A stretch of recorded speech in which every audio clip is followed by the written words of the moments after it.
Good evening, my friends. So, you want to learn to speak and understand English. You have had a long day. You are tired.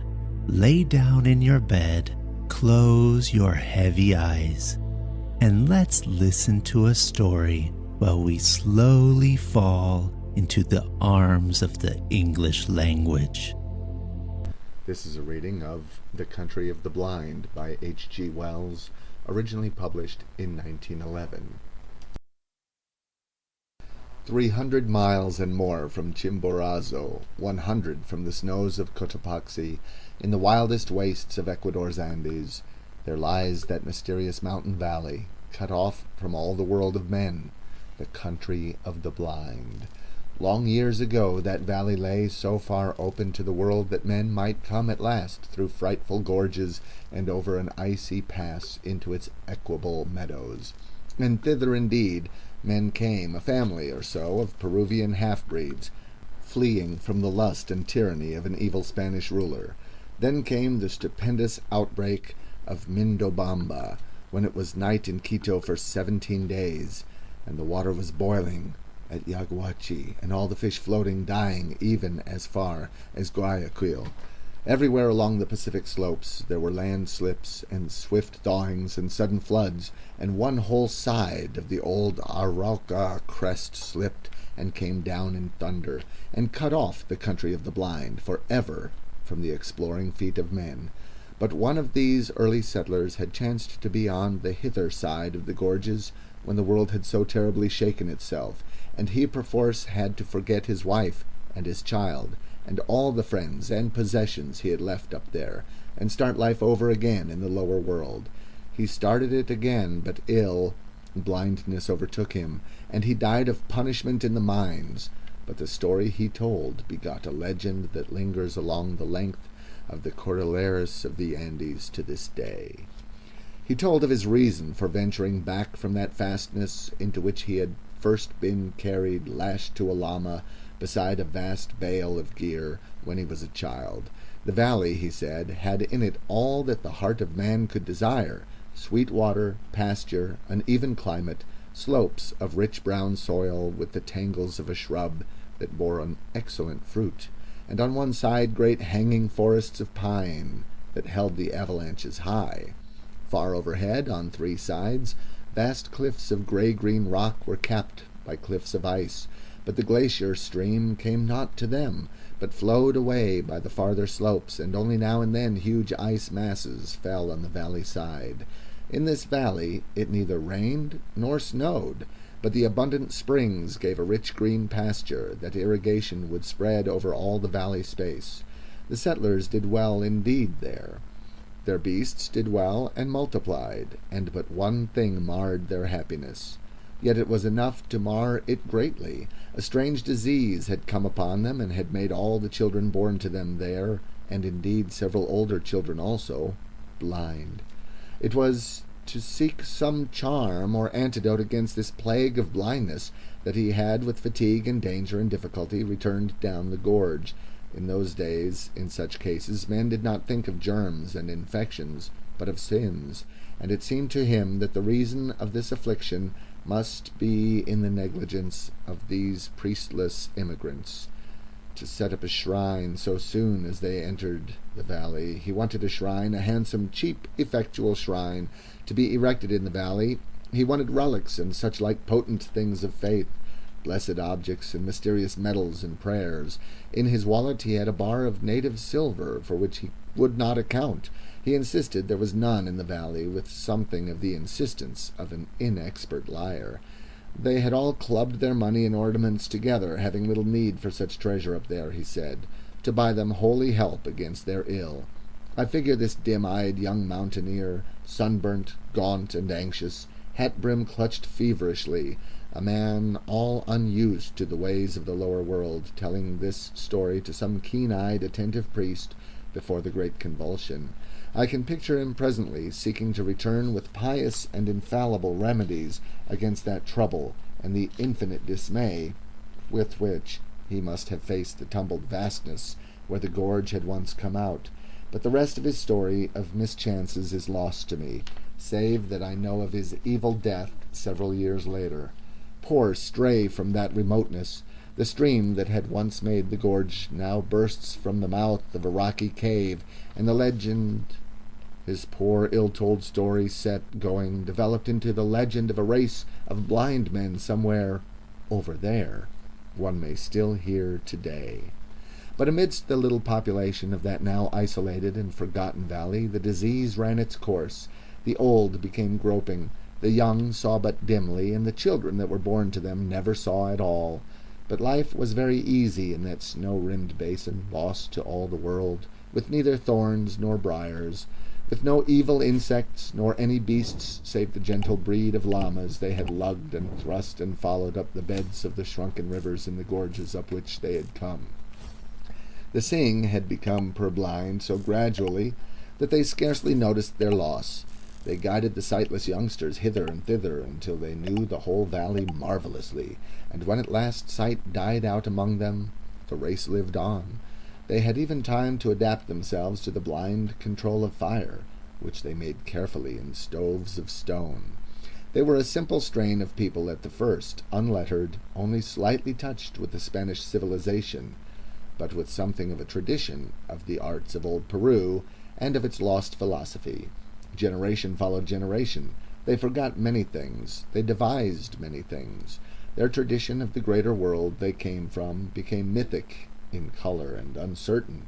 In all things save sight they were strong and able, and presently chance sent one who had an original mind and who could talk and persuade among them, and then afterwards another.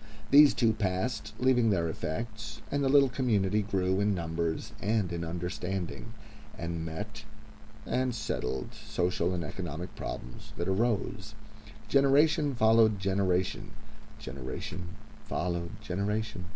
There came a time when a child was born who was 15 generations from that ancestor who went out of the valley with a bar of silver to seek God's aid, and who never returned. Thereabout it chanced that a man came into this community from the outer world, and this is the story of that man. He was a mountaineer from the country near Quito, a man who had been down to the sea and had seen the world, a reader of books in an original way, an acute and enterprising man, and he was taken on by a party of Englishmen who had come out to Ecuador to climb mountains, to replace one of their 3 Swiss guides who had fallen ill. He climbed here and he climbed there, and then came the attempt on Parascotopetl, the Matterhorn of the Andes, in which he was lost to the outer world. The story of that accident has been written a dozen times. Pointer's narrative is the best. He tells how the little party worked their difficult and almost vertical way up to the very foot of the last and greatest precipice, and how they built a night's shelter amidst the snow upon the little shelf of rock, and, with a touch of real dramatic power, how presently they found Nunez had gone from them. They shouted, and there was no reply, shouted and whistled, and for the rest of that night they slept no more. As the morning broke, they saw the traces of his fall. It seems impossible he could have uttered a sound. He had slipped eastward towards the unknown side of the mountain. Far below he had struck a steep slope of snow, and ploughed his way down it in the midst of a snow avalanche. His track went straight to the edge of a frightful precipice, and beyond that everything was hidden. Far, far below, and hazy with distance, they could see trees rising out of a narrow, shut-in valley, the lost country of the blind. But they did not know it was the lost country of the blind, nor distinguish it in any way from any other narrow streak of upland valley. Unnerved by this disaster, they abandoned their attempt in the afternoon, and Pointer was called away to the war before he could make another attack. To this day Parascotopetl lifts an unconquered crest, and Pointer's shelter crumbles unvisited amidst the snows, and the man who fell survived. At the end of the slope he fell 1,000 feet, and came down in the midst of a cloud of snow upon a snow slope even steeper than the one above. Down this he was whirled, stunned and insensible, but without a broken bone in his body, and then at last came to gentler slopes. and at last rolled out and lay still, buried amidst a softening heap of the white masses that had accompanied and saved him. He came to himself with a dim fancy that he was ill in bed, then realized his position with a mountaineer's intelligence, and worked himself loose and, after a rest or so, out until he saw the stars. He rested flat upon his chest for a space, wondering where he was and what had happened to him. He explored his limbs and discovered that several of his buttons were gone and his coat turned over his head. His knife had gone from his pocket and his hat was lost, though he had tied it under his chin. He recalled that he had been looking for loose stones to raise his piece of the shelter wall. His ice axe had disappeared. He decided he must have fallen, and looked up to see, exaggerated by the ghastly light of the rising moon, the tremendous flight he had taken. For a while he lay gazing blankly at the vast pale cliff towering above, rising moment by moment out of a subsiding tide of darkness. Its phantasmal, mysterious beauty held him for a space, and then he was seized with a paroxysm of sobbing laughter. After a great interval of time, he became aware that he was near the lower edge of the snow. Below, down what was now a moonlit and practicable slope, he saw the dark and broken appearance of rock-strewn turf. He struggled to his feet, aching in every joint and limb, got down painfully from the heaped loose snow about him, went downward until he was on the turf, and there dropped rather than lay beside a boulder, drank deep from a flask in his inner pocket, and instantly fell asleep. He was awakened by the singing of birds in the trees far below. He sat up and perceived he was on a little alp at the foot of the vast precipice that sloped only a little in the gully down which he and his snow had come. Over against him another wall of rock reared itself against the sky. The gorge between these precipices ran east and west, and was full of the morning sunlight, which lit to the westward the mass of fallen mountain that closed the descending gorge. Below him it seemed there was a precipice equally steep, but behind the snow in the gully he found a sort of chimney cleft, dripping with snow water, down which a desperate man might venture. He found it easier than it seemed, and came at last to another desolate alp, and then, after a rock climb of no particular difficulty, to a steep slope of trees. He took his bearings, and turned his face up the gorge, for he saw it opened out above upon green meadows, among which he now glimpsed quite distinctly a cluster of stone huts of unfamiliar fashion. At times his progress was like clambering along the face of a wall, and after a time the rising sun ceased to strike along the gorge. The voices of the birds died away, and the air grew cold and dark about him. But the distant valley, with its houses, was all the brighter for that. He came presently to Talus, and among the rocks he noted, for he was an observant man, an unfamiliar fern that seemed to clutch out of the crevices with intense green hands. He picked a frond or so and gnawed its stalk, and found it helpful. About midday he came at last out of the throat of the gorge into the plain and the sunlight. He was very stiff and weary. He sat down in the shadow of a rock, filled up his flask with water from a spring, and drank it down, and remained for a time, resting before he went to the houses. They were very strange to his eyes, and indeed the whole aspect of that valley became, as he regarded it, queerer and more unfamiliar. The greater part of its surface was lush green meadow, starred with many beautiful flowers, irrigated with extraordinary care, and bearing evidence of systematic cropping piece by piece. High up, and ringing the valley about, was a wall, and what appeared to be a circumferential water channel, from which the little trickles of water that fed the meadow plants came, and on the higher slopes above this flocks of llamas cropped the scanty herbage. Sheds, apparently shelters or feeding places for the llamas, stood against the boundary wall here and there. The irrigation streams ran together into a main channel down the center of the valley, and this was enclosed on either side by a wall breast high. This gave a singularly urban quality to this secluded place, a quality that was greatly enhanced by the fact that a number of paths paved with black and white stones, and each with a curious little curb at the side, ran hither and thither in an orderly manner. The houses of the central village were quite unlike the casual and higgledy-piggledy agglomeration of the mountain villages he knew. They stood in a continuous row on either side of a central street of astonishing cleanness. Here and there their partly coloured facade was pierced by a door, and not a solitary window broke their even frontage. They were parti-coloured with extraordinary irregularity, smeared with a sort of plaster that was sometimes grey, sometimes drab, sometimes slate-coloured or dark brown, and it was the sight of this wild plastering first brought the word blind into the thoughts of the explorer. The good man who did that, he thought, must have been as blind as a bat. He descended a steep place, and so came to the wall and channel that ran about the valley, near where the latter spouted out its surplus contents into the deeps of the gorge in a thin and wavering thread of cascade.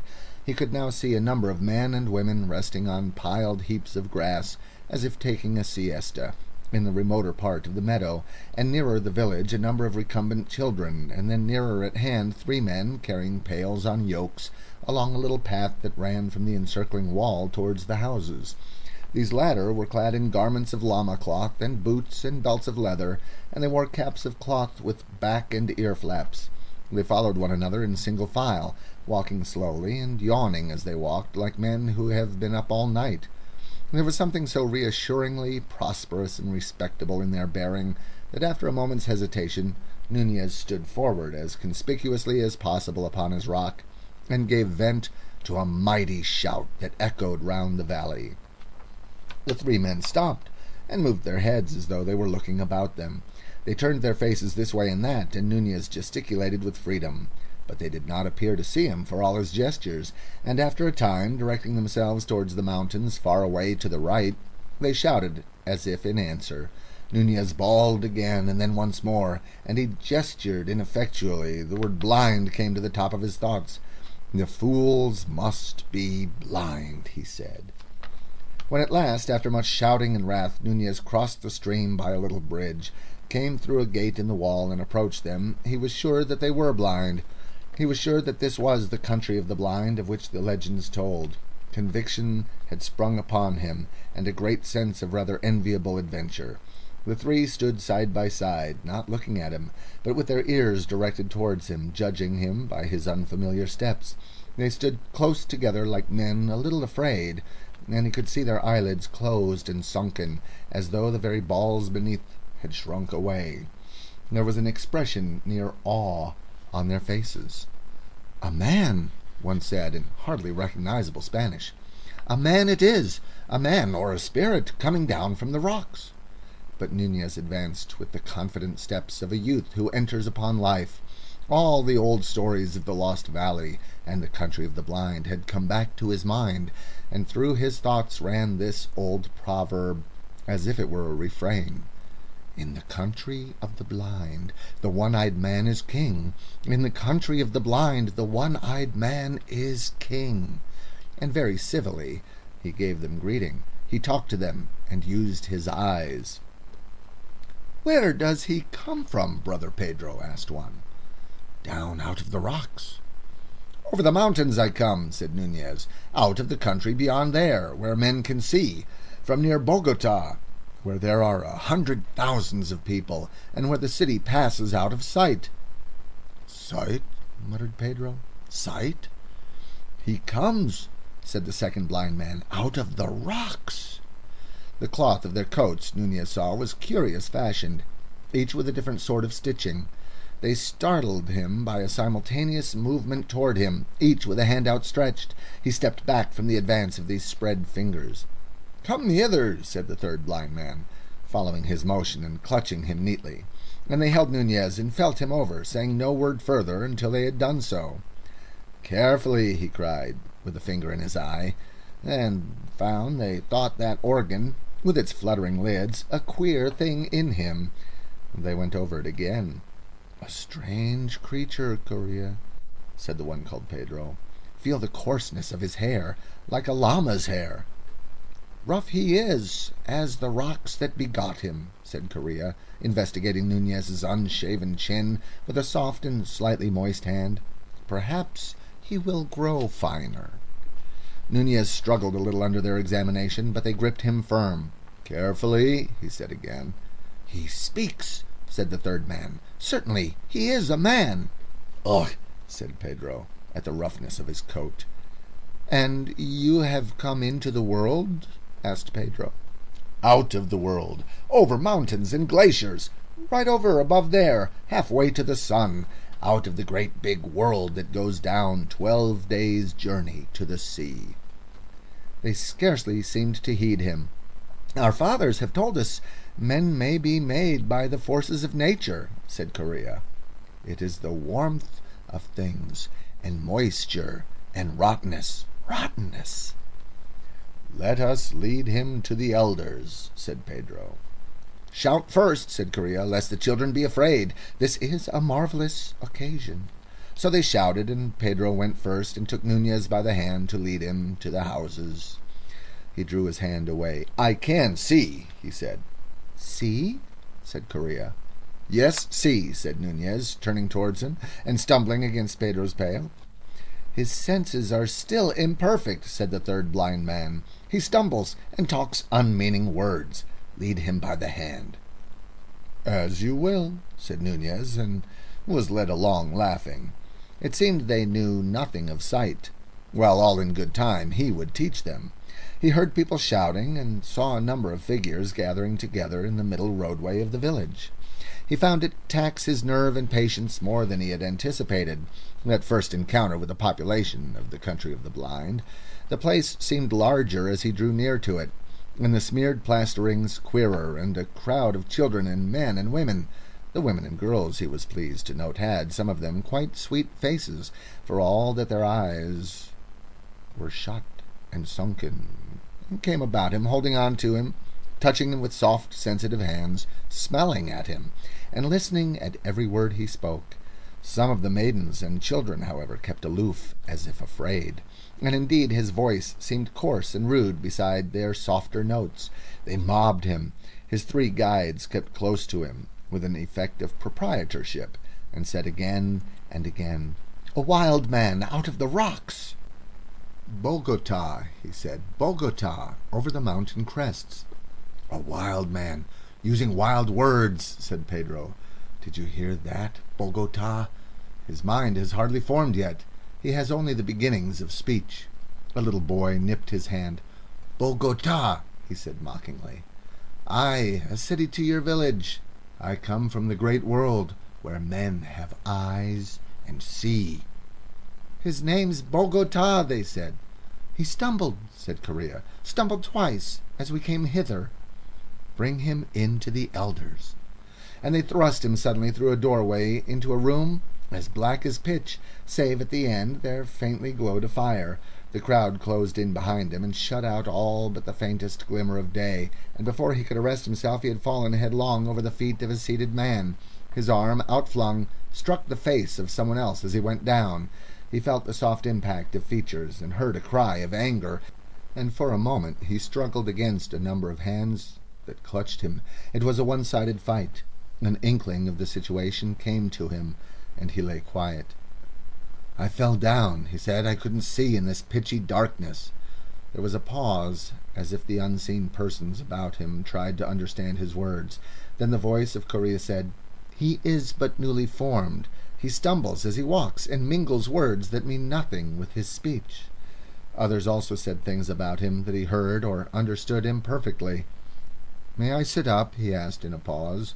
"I will not struggle against you again." They consulted and let him rise.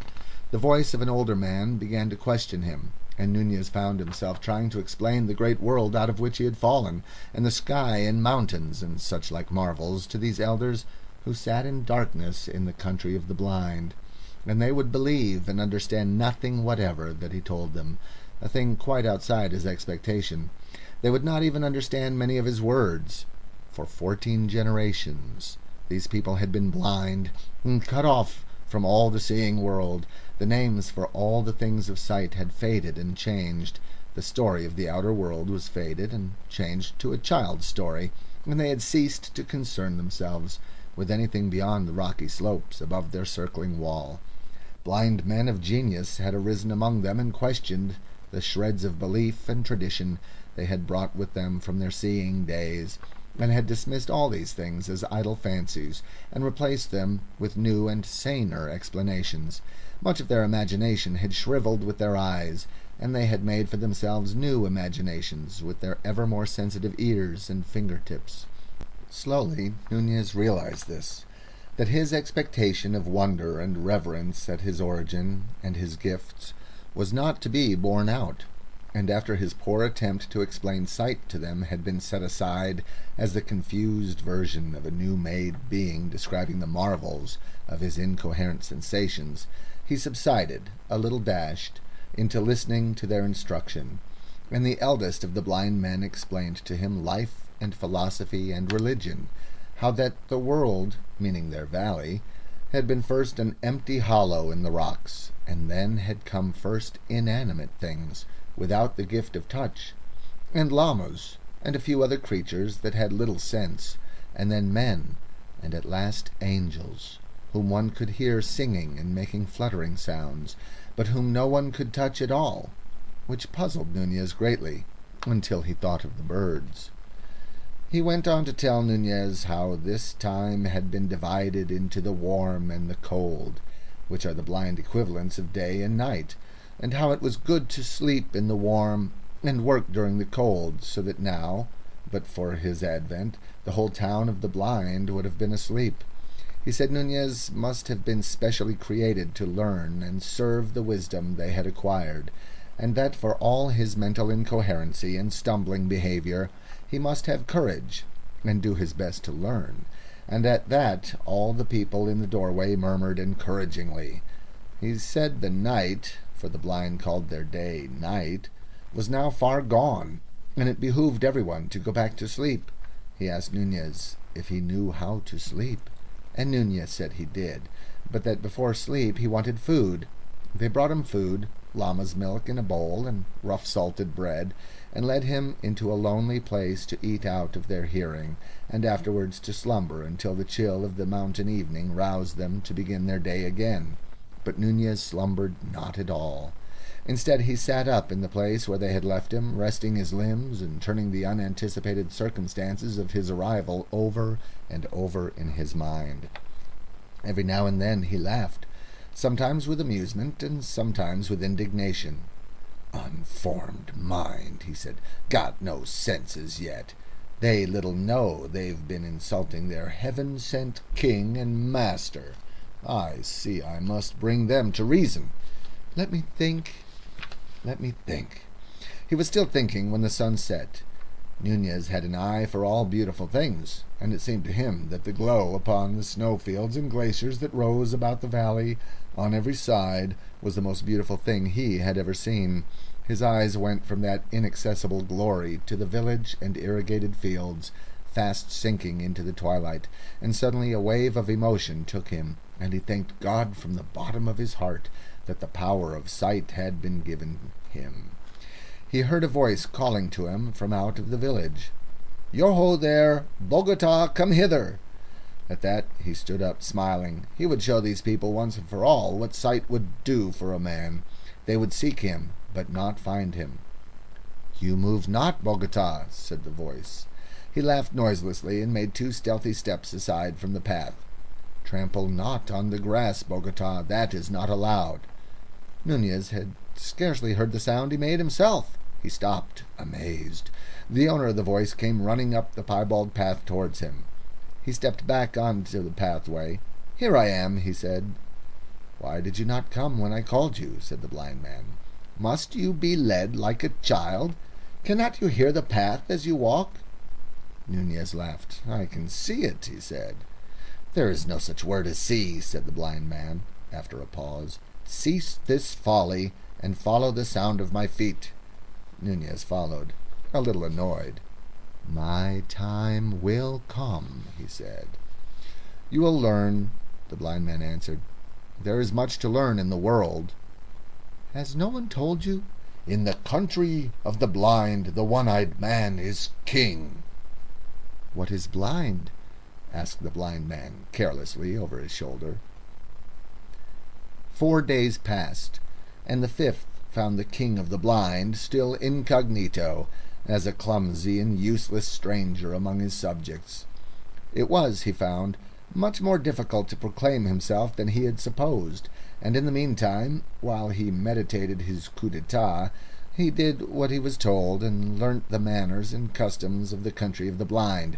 He found working and going about at night a particularly irksome thing, and he decided that that should be the first thing he would change.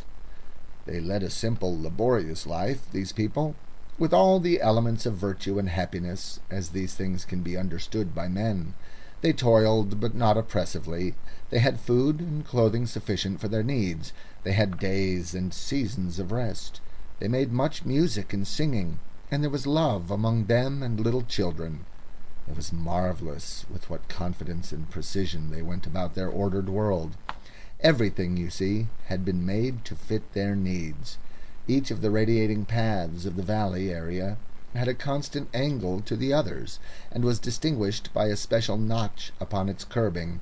All obstacles and irregularities of path or meadow had long since been cleared away. All their methods and procedure arose naturally from their special needs. Their senses had become marvellously acute. They could hear and judge the slightest gesture of a man a dozen paces away, could hear the very beating of his heart. Intonation had long replaced expression with them, and touches gesture, and their work with hoe and spade and fork was as free and confident as garden work can be. Their sense of smell was extraordinarily fine. They could distinguish individual differences as readily as a dog can, and they went about the tending of llamas, who lived among the rocks above and came to the wall for food and shelter with ease and confidence. It was only when at last Nunez sought to assert himself that he found how easy and confident their movements could be. The Country of the Blind, Part 2. He rebelled only after he had tried persuasion. He tried at first on several occasions to tell them of sight.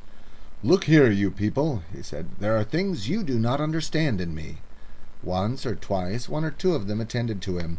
They sat with faces downcast and ears turned intelligently towards him, and he did his best to tell them what it was to see. Among his hearers was a girl, with eyelids less red and sunken than the others, so that one could almost fancy she was hiding eyes, whom especially he hoped to persuade. He spoke of the beauties of sight, of watching the mountains, of the sky at the sunrise, and they heard him with amused incredulity that presently became condemnatory. They told him there were indeed no mountains at all, but that the end of the rocks, where the llamas grazed, was indeed the end of the world. Thence sprang a cavernous roof of the universe, from which the dew and the avalanches fell, and when he maintained stoutly the world had neither end nor roof, such as they supposed, they said his thoughts were wicked. So far as he could describe sky and clouds and stars to them, it seemed to them a hideous void, a terrible blankness in the place of the smooth roof to things in which they believed. It was an article of faith with them that the cavern roof was exquisitely smooth to the touch. He saw that in some manner he shocked them, and gave up that aspect of the matter altogether, and tried to show them the practical value of sight. One morning he saw Pedro in the path called 17, and coming towards the central houses, but still too far off for hearing or scent, and he told them as much. "In a little while," he prophesied, "Pedro will be here."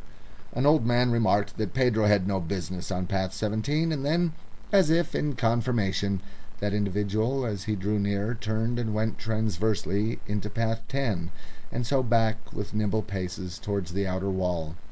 They mocked Nunez when Pedro did not arrive, and afterwards, when he asked Pedro questions to clear his character, Pedro denied and outfaced him, and was afterwards hostile to him. Then he induced them to let him go a long way up the sloping meadows towards the wall with one complaisant individual, and to him he promised to describe all that happened among the houses.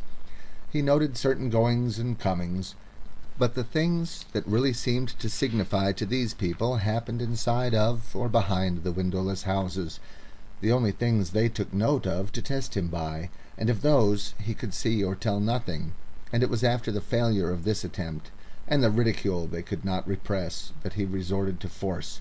He thought of seizing a spade and suddenly smiting one or two of them to earth, and so, in fair combat, showing the advantage of eyes. He went so far with that resolution as to seize his spade, and then he discovered a new thing about himself, and that was that it was impossible for him to hit a blind man in cold blood. He hesitated, and found them all aware that he had snatched up the spade. They stood all alert, with their heads on one side, and bent ears toward him for what he would do next. "Put that spade down," said one, and he felt a sort of helpless horror. He came near obedience. Then he had thrust one backwards against a house wall, and fled past him and out of the village. He went athwart one of their meadows, leaving a track of trampled grass behind his feet, and presently sat down by the side of one of their ways. He felt something of the buoyancy that comes to all men in the beginning of a fight, but more perplexity. He began to realize that you cannot even fight happily with creatures who stand upon a different mental basis to yourself. Far away he saw a number of men carrying spades and sticks come out of the street of houses and advance in a spreading line along the several paths toward him. They advanced slowly, speaking frequently to one another, and ever and again the whole cordon would halt and sniff the air and listen. The first time they did this, Nunez laughed, but afterwards he did not laugh. One struck his trail in the meadow grass and came stooping and feeling his way along it. For 5 minutes he watched the slow extension of the cordon, and then his vague disposition to do something forthwith became frantic. He stood up, went a pace or so towards the circumferential wall, turned, and went back a little way. There they all stood in a crescent, still and listening. He also stood still, gripping his spade very tightly in both hands. Should he charge them? The pulse in his ears ran into the rhythm of "In the country of the blind, the one-eyed man is king." Should he charge them? He looked back at the high and unclimbable wall behind, unclimbable because of its smooth plastering, but withal pierced with many little doors, and at the approaching line of seekers.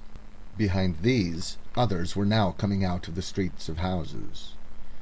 Should he charge them? "Bogota!" called one. "Bogota, where are you?" He gripped his spade still tighter and advanced down the meadows toward the place of habitations, and directly he moved they converged upon him. "I'll hit them if they touch me," he swore. "By heaven, I will! I'll hit!"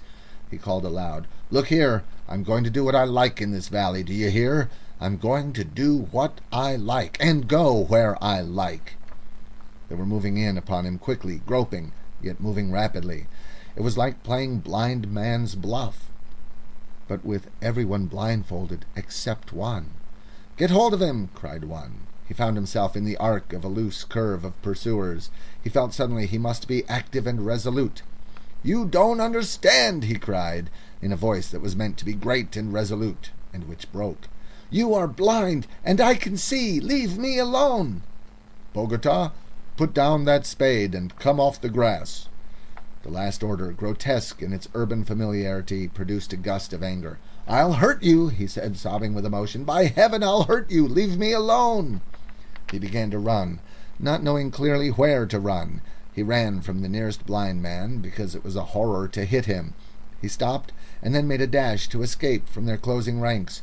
He made for where a gap was wide, and the men on either side, with a quick perception of the approach of his paces, rushed in on one another. He sprang forward, and then saw he must be caught, and swish! The spade had struck. He felt the soft thud of hand and arm, and the man was down with a yell of pain, and he was through. Through! And then he was close to the street of houses again, and blind men, whirling spades and stakes, were running with a reasoned swiftness hither and thither.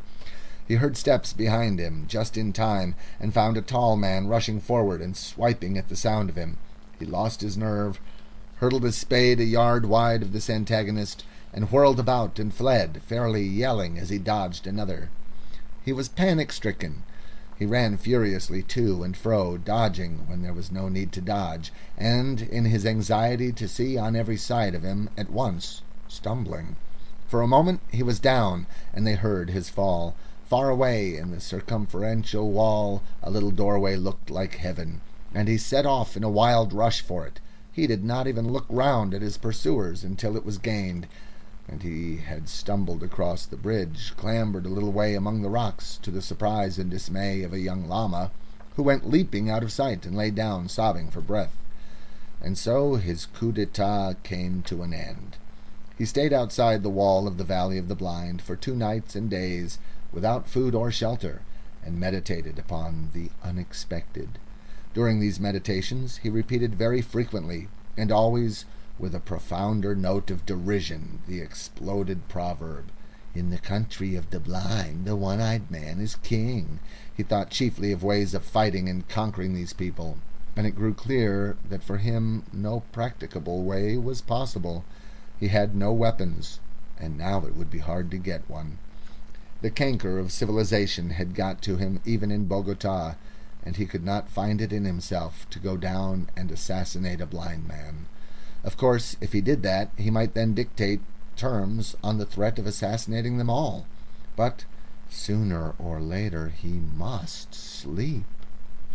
He tried also to find food among the pine trees, to be comfortable under pine boughs while the frost fell at night, and, with less confidence, to catch a llama by artifice, in order to try to kill it, perhaps by hammering it with a stone, and so finally perhaps to eat some of it. But the llamas had a doubt of him, and regarded him with distrustful brown eyes, and spat when he drew near. Fear came on him the second day, in fits of shivering. Finally he crawled down to the wall of the country of the blind and tried to make his terms. He crawled along by the stream, shouting, until 2 blind men came out to the gate and talked to him. "I was mad," he said, "but I was only newly made." They said that was better. He told them he was wiser now, and repented of all he had done. Then he wept without intention, for he was very weak and ill now, and they took that as a favourable sign. They asked him if he still thought he could see. "No," he said, "that was folly. The word means nothing, less than nothing." They asked him what was overhead. "About 10 times 10 the height of a man, there's a roof above the world of rock, and very, very smooth. So smooth, so beautifully smooth." He burst again into hysterical tears. "Before you ask me any more, give me some food, or I shall die." He expected dire punishments, but these blind people were capable of toleration. They regarded his rebellion as but one more proof of his general idiocy and inferiority, and after they had whipped him they appointed him to do the simplest and heaviest work they had for anyone to do, and he, seeing no other way of living, did submissively what he was told. He was ill for some days, and they nursed him kindly. That refined his submission, but they insisted on his lying in the dark, and that was a great misery. And blind philosophers came and talked to him of the wicked levity of his mind, and reproved him so impressively for his doubts about the lid of rock that covered their cosmic casserole that he almost doubted whether indeed he was not the victim of hallucination in not seeing it overhead. So Nunez became a citizen of the country of the blind, and these people ceased to be a generalized people and became individualities to him and familiar to him, while the world beyond the mountains became more and more remote and unreal. There was Jacob, his master, a kindly man when not annoyed. There was Pedro, Jacob's nephew, and there was Medina Sarota, who was the youngest daughter of Jacob. She was little esteemed in the world of the blind, because she had a clear-cut face and lacked that satisfying glossy smoothness that is the blind man's ideal of feminine beauty. But Nunez thought her beautiful at first, and presently the most beautiful thing in the whole creation. Her closed eyelids were not sunken and red after the common way of the valley, but lay as though they might open again at any moment, and she had long eyelashes, which were considered a grave disfigurement, and her voice was weak, and did not satisfy the acute hearing of the valley swains, so that she had no lover. There came a time when Nunez thought that, could he win her, he would be resigned to live in the valley for all the rest of his days. He watched her. He sought opportunities of doing her little services, and presently he found that she observed him. Once, at a rest-day gathering, they sat side by side in the dim starlight, and the music was sweet. His hand came upon hers, and he dared to clasp it. Then very tenderly she returned his pressure, and one day, as they were at their meal in the darkness, he felt her hand very softly seeking him, and as it chanced the fire leaped then, and he saw the tenderness of her face. He sought to speak to her. He went to her one day when she was sitting in the summer moonlight spinning. The light made her a thing of silver and mystery. He sat down at her feet and told her he loved her, and told her how beautiful she seemed to him. He had a lover's voice. He spoke with a tender reverence that came near to awe, and she had never before been touched by adoration. She made him no definite answer, but it was yet clear his words pleased her. After that he talked to her whenever he could take an opportunity. The valley became the world for him, and the world beyond the mountains, where men lived by day, seemed no more than a fairy tale he would some day pour into her ears. Very tentatively and timidly he spoke to her of sight. Sight seemed to her the most poetical of fancies, and she listened to his description of the stars and the mountains, and her own sweet white-lit beauty, as though it was a guilty indulgence. She did not believe, she could only half understand, but she was mysteriously delighted, and it seemed to him that she completely understood. His love lost its awe and took courage. Presently he was for demanding her of Jacob and the elders in marriage, but she became fearful and delayed, and it was one of her elder sisters who first told Jacob that Medina Sarote and Nunez were in love. There was from the first very great opposition to the marriage of Nunez and Medina Sarote, not so much because they valued her as because they held him as being apart, an idiot, incompetent thing, below the permissible level of man. Her sisters opposed it bitterly as bringing discredit on them all, and old Jacob, though he had formed a sort of liking for his clumsy, obedient serf, shook his head and said the thing could not be. The young men were all angry at the idea of corrupting the race, and one went so far as to revile and strike Nunez. He struck back. Then for the first time he found an advantage in seeing, even by twilight, and after that fight was over no one was disposed to raise a hand against him.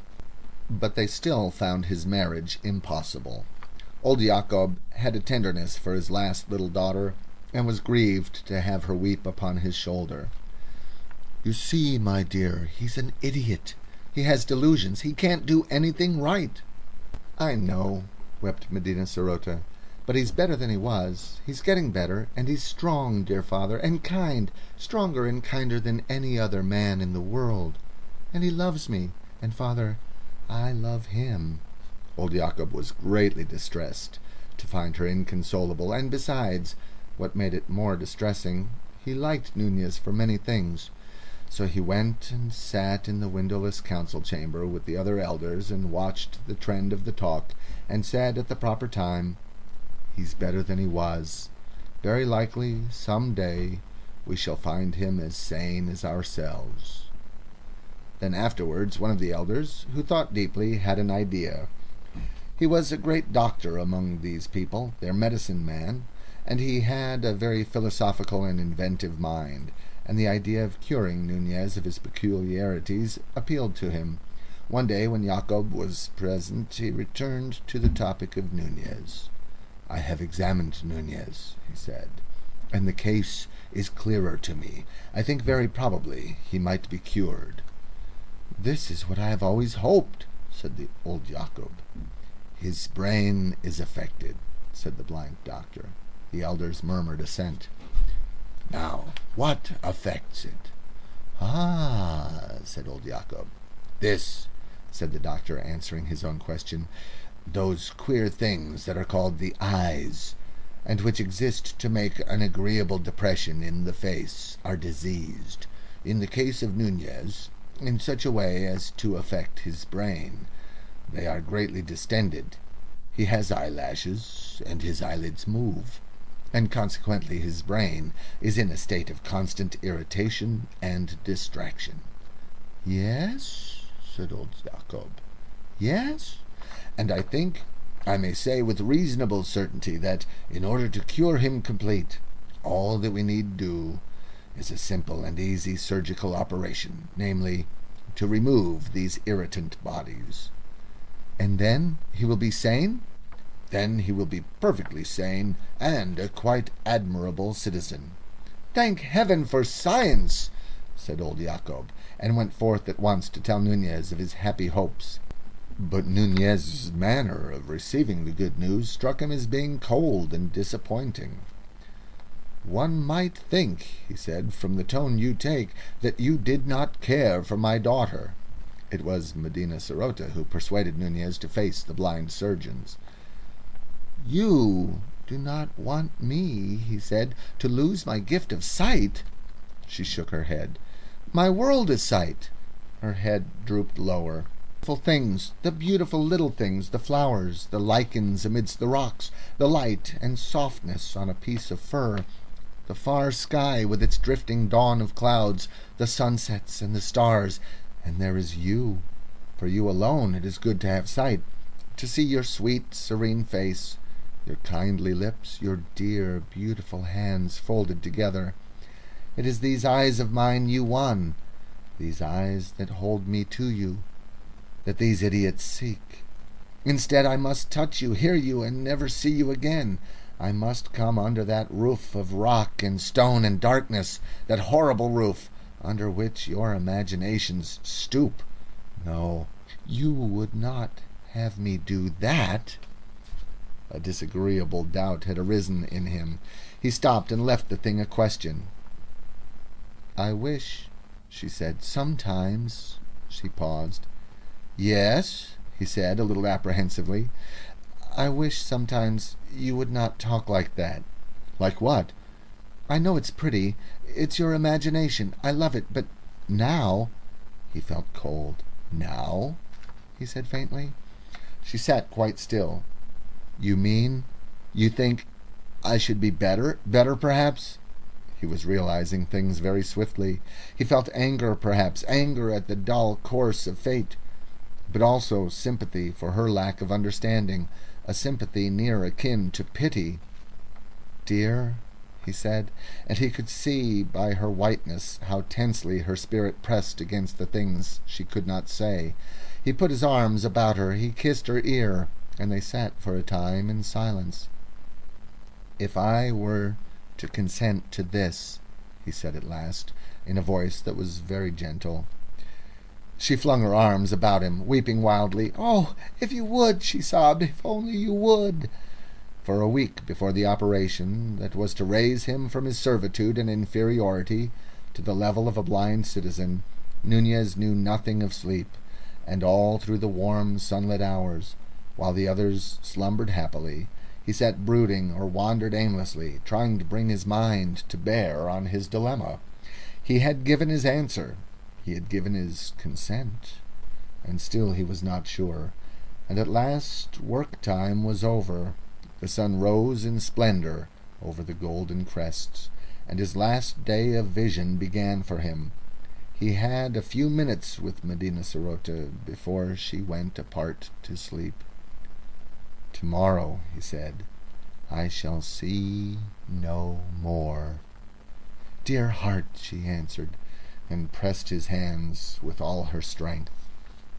"They will hurt you but a little," she said, "and you are going through this pain, you are going through it, dear lover, for me. Dear, if a woman's heart and life can do it, I will repay you, my dearest one, my dearest," with the tender voice, "I will repay."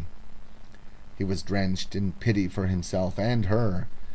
He held her in his arms, and pressed his lips to hers, and looked on her sweet face for the last time.